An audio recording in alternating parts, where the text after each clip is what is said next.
Okay, so I had to call my son up so that my son could help me with this video. Um, I'm not the greatest with this stuff. Anyway, so I am doing my persuasive essay for you, Miss Graham. Uh, I do have to say that you severely limited the scope of material we could use for this. Um, so it was a little difficult. Uh, but nonetheless, I managed to get something. I hope you enjoy it. Yeah. I'm sure you have plenty of heavy stuff that you've had to read. I figured it's the end of the semester, our last paper, so I would do something a little, bit more relaxing, excuse me.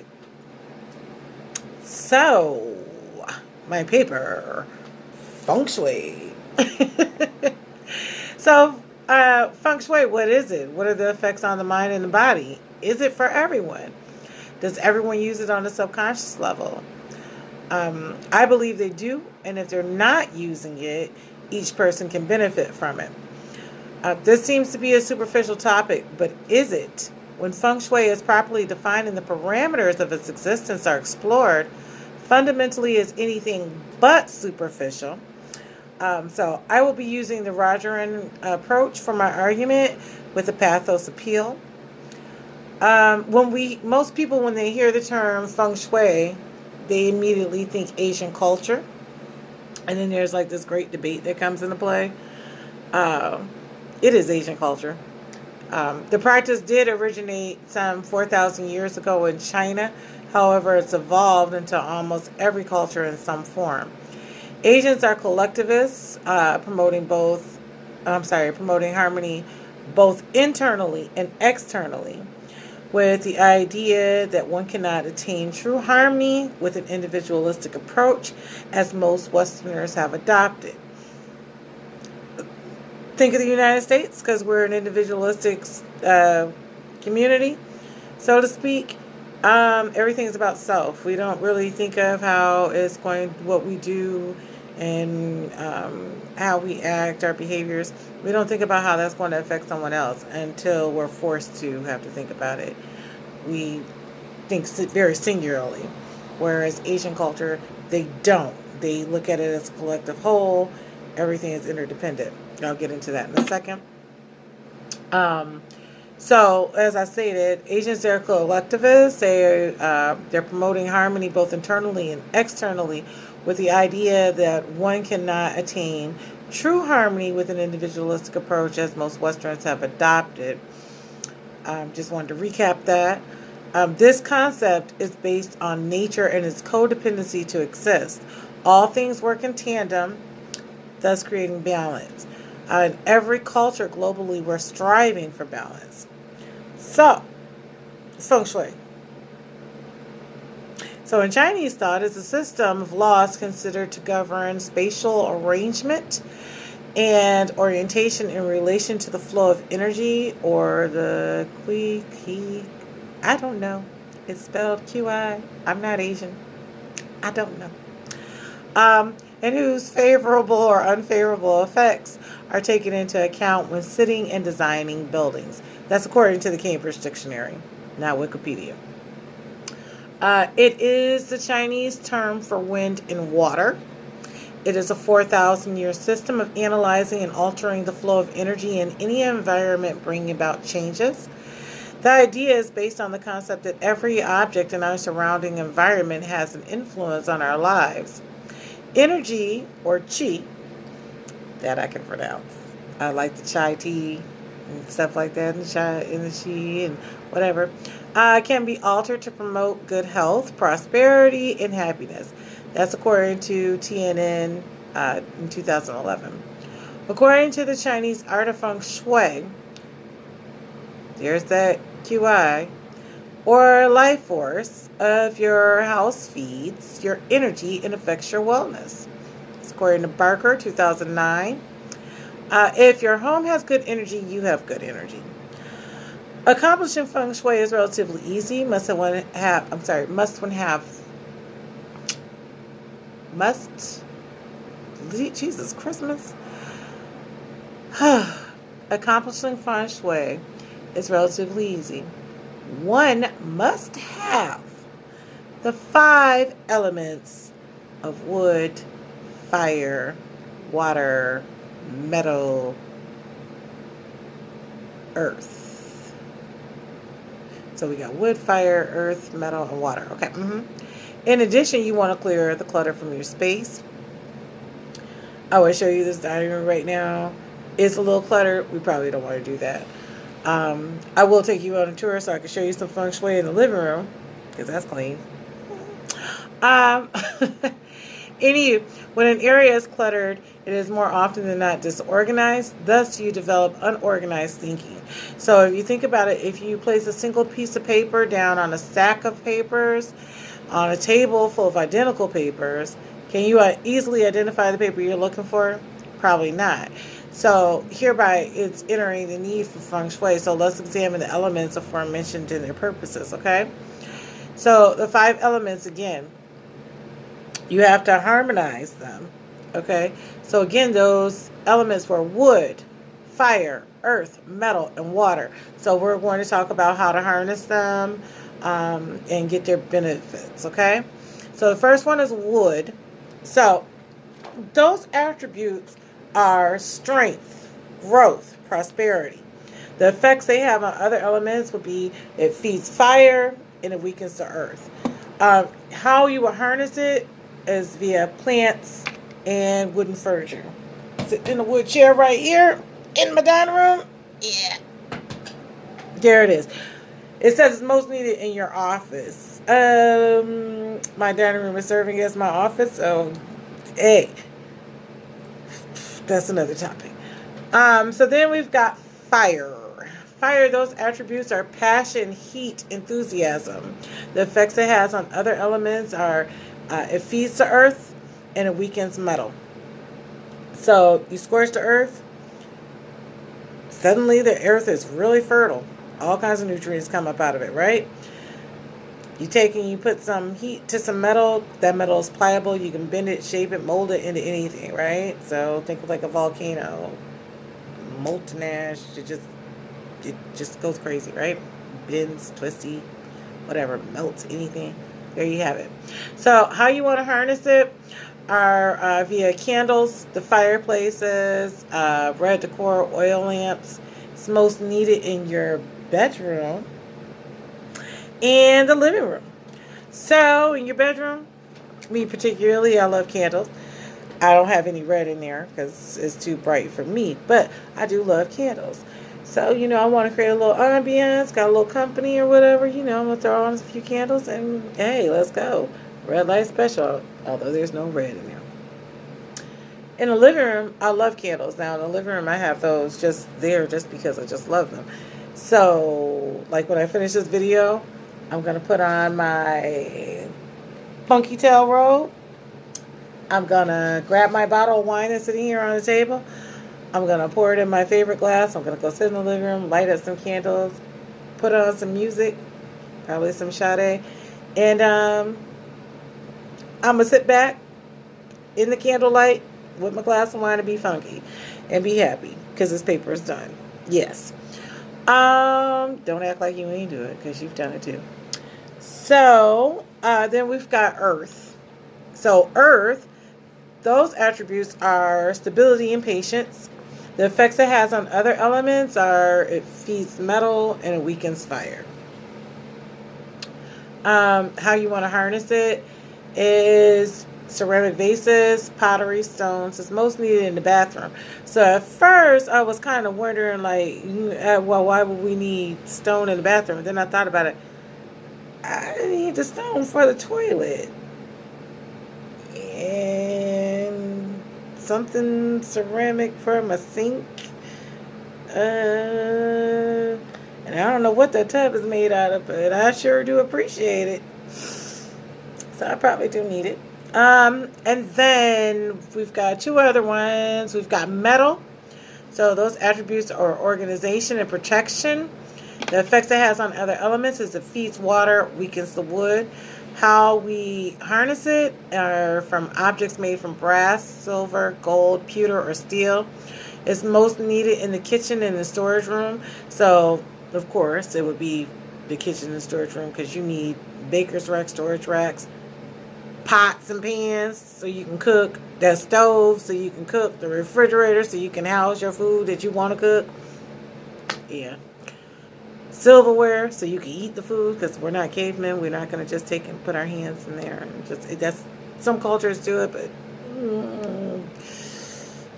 not us. At least it shouldn't be us. And then there's the last one, water. This one was interesting.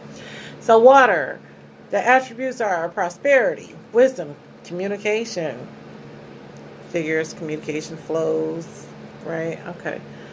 Wisdom, when you have it, it actually flows, but so does ignorance. It flows and it hits other people and it's just brutal. Prosperity, yeah, I haven't seen it flow yet, but hey, so anyway, the effects it has on other elements, it feeds wood, weakens fire.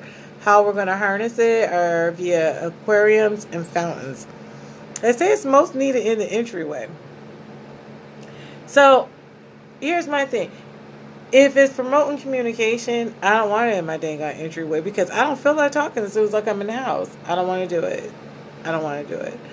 So, I don't have any water in my entryway.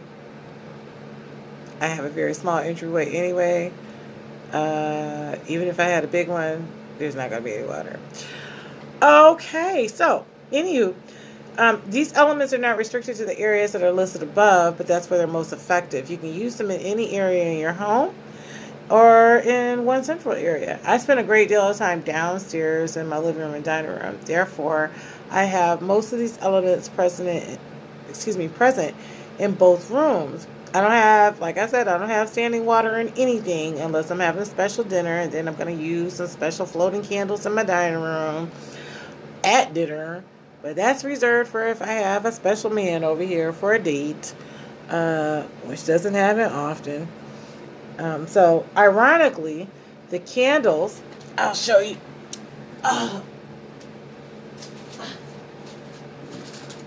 So, I'm fat and I got my arthritis and it just, it doesn't work well. So, I have these candles, ironically, that they're little floating lotus candles, I believe. I've burned them, but let's see if we can take one out. Anyway, so, and then the bottom, and so you just put it in the water and it floats when you light it. Ironically, these candles came from India as a gift from my mom. I mean, not my mom, but my sister. So, sorry. I was trying to check and make sure it wasn't my son. So anyway, yeah, that's the only time I'm going to use water and candles in the same spot. Unless I'm drinking some water. That was refreshing. I am parched. Okay, so, you want to surround yourself with objects that symbolize your passions. This acknowledges and energizes what makes you special. And I love reflective light in candles, which I'm going to show you in just a moment. I've always loved candles. I've loved them since I was a child. And the use of the mirrors, they offer reflections of contrasting light and dark. Most people like to have a certain edginess to their home while still maintaining the softness that represents comfort. And so, I use pillows. A lot of pillows. Excessive pillows aren't necessary in your design, but for me, they are essential. I have to have them. Another thing you want to do is you want to try experiment with color. Choose colors that incorporate the way you want to feel. I chose a soft gray for my walls and white for my trim. I'll show you that in a minute. You can probably see it while we're sitting here. You can see the up there, the trim and all that stuff. So, but when I show you the actual clean room, I had a lazy tail day today. This is my third time doing this thing on paper, okay? I didn't try to work on this paper all week. This mess is, okay. So, we'll go in the clean room, and then I'll give you a better tour example of what we got going on here, okay? Anyway, I chose the soft gray for my walls and white for my trim. And the gray color, I like it because it gives me a sense of calmness, while the white offers stability and options for me. With these colors, I feel that I can go in any direction in my life. And then I can go in any direction in my life, the arrangement of my furniture, and I can also employ different colors in my space. And then, you look at your furniture placement, okay, because that needs to be well reviewed. And furniture should not be given a sense of freedom, namely the sofa. So you got to rearrange your seats. Ideally, and you actually do this stuff and don't even realize you're doing it. So, like right now, it's like, oh, I'm giving you a tutorial on Feng Shui. I'm really not, because you've already done these things and you don't even realize it. But we'll get to that in a minute. So, anywho, ideally the sofa should be against a solid wall, which gives you a sense of stability, right? Most people take and put their sofa right up against the wall, unless you have like a whole bunch of space, and then you might sit there and pull that sofa out a little bit, put a sofa table behind it with some plants, vases, whatever, flowers. That's another thing. I don't have any flowers in here today. I'll go get some tomorrow. So, but that's what you do because you want to feel stable. You don't want to feel like you just disjointed, right? So, let's go into a different area. I want to know how you feel about this, right? So when the sun is shining brightly on you, don't you feel good? You have positive energy flowing through you, making you feel creative and full of ideas, right? Yeah, and then when it's cloudy and gray outside, you want to go inside and you want to climb up under the blankets and you want to sleep, right? So in terms of lighting in your space, you want to keep those feelings in mind. See how this feng shui is all? And you don't even realize it. You didn't even think about that, did you? I know you didn't. It's okay. It's okay. So in terms of lighting in your space, keep those feelings in mind. So an abundance of natural light helps brighten your spirits, making you feel good. Natural light isn't always easy to achieve, though, because, might be depending on, you might not have no windows. I don't know. So go for lighting that shines up and away.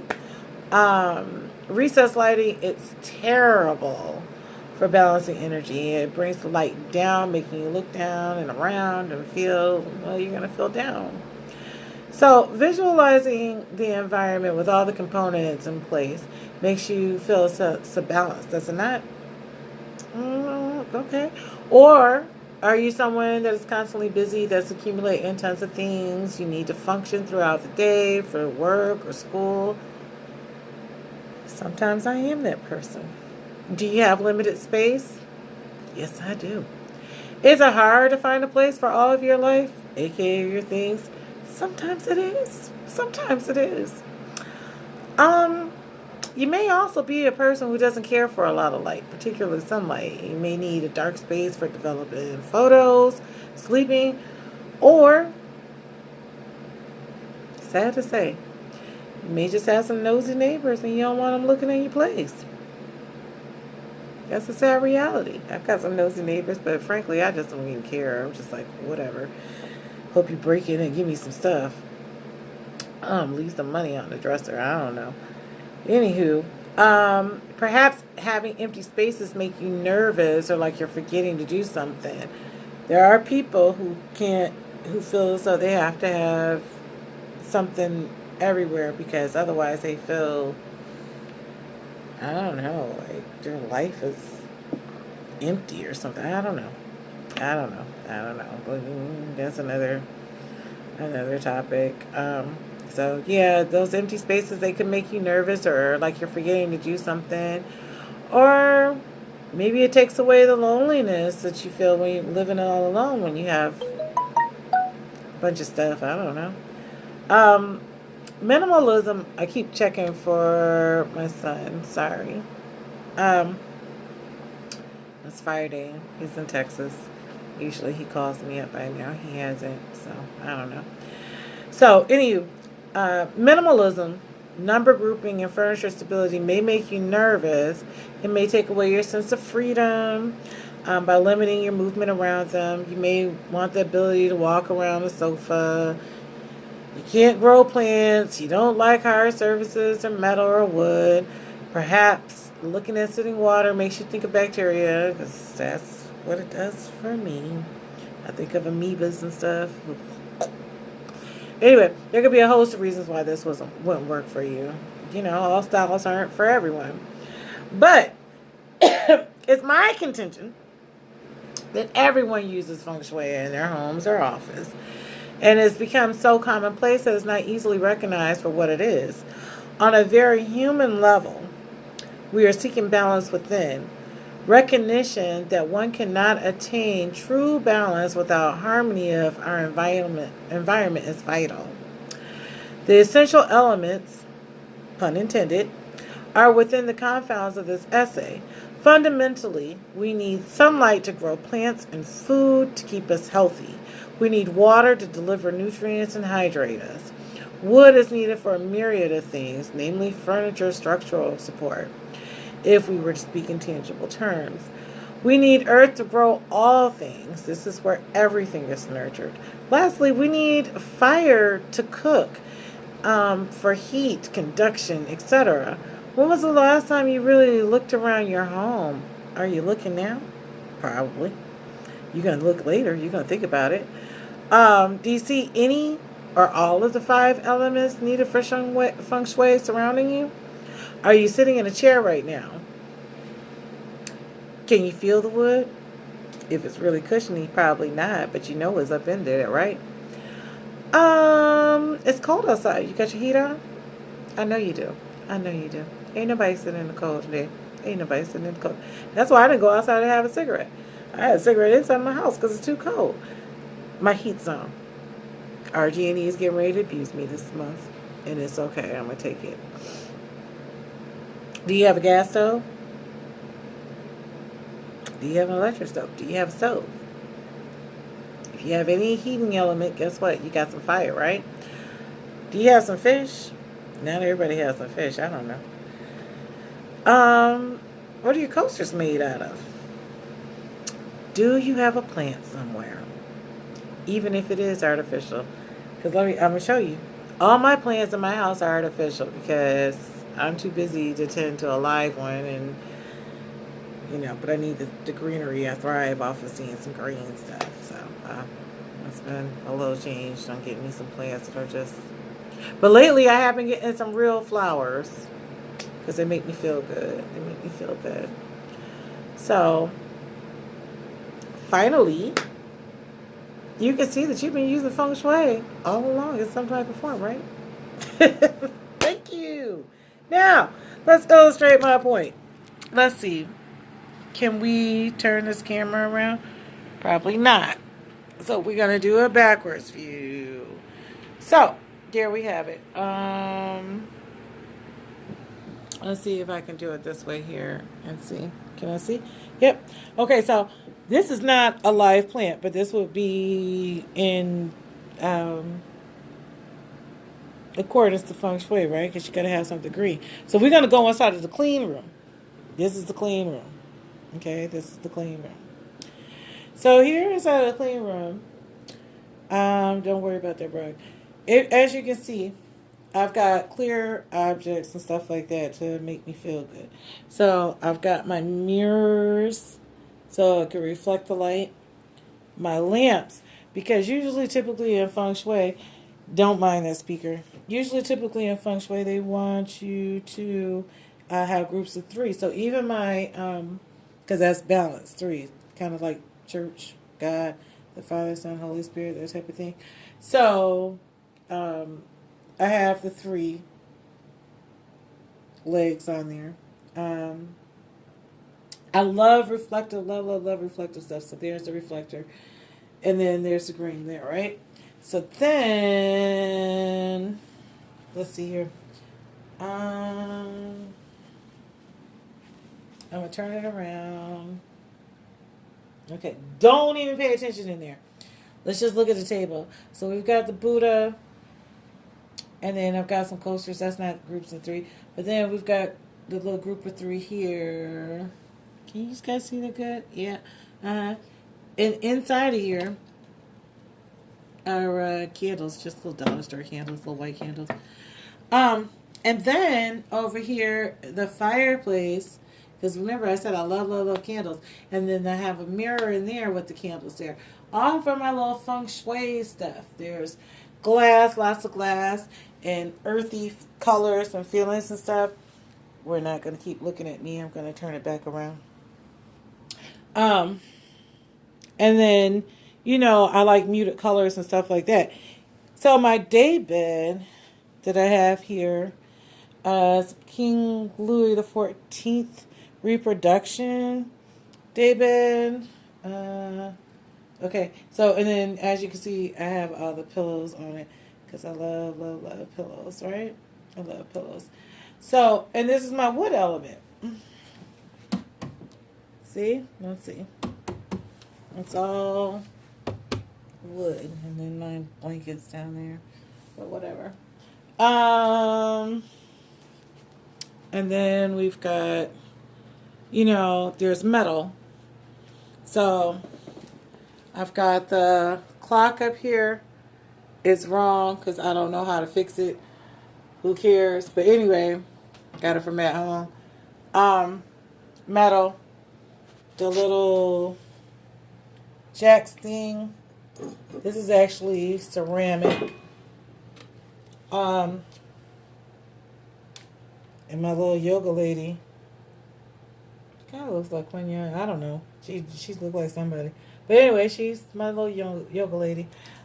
She's actually ceramic and with a wood and metal base. So, and then there's more candle stuff down there and whatever. So anywho, that. Okay, wait. Let's see. Maybe I can show you. I don't want to go into too much because in here it's dirty. So I try and keep plants and stuff like that all around. And then I have metal like in every room. So here, hear that? Yeah, this is metal. I like abstract art. And another plant over there. And so yeah. And then this is actually a centerpiece for my brother's wedding. But I put candles like in this one here. I would take this flower out if I had a man over, which I'll never have no man because whatever. Anyway, if I had a man over, I'd take that out and then I'd put water and put the candles that I showed you earlier in there. So, and another thing I like to do for my balance is I got my little smudge stick. Neutralize the little negative ions in the air. Purify that stuff out and there we go. So anywho, yeah, you said 5 to 7 minutes. I've got 30 minutes for you. All my essays are long-winded. I apologize. I really tried to get it a little shorter. But lady, you didn't give me much to work with. You virtually made everything, just like put a red marker through everything it is that we could write about. So we were very limited. Because then you even had that little thing at the bottom. Can't be racially, culturally, sexually, socioeconomically biased.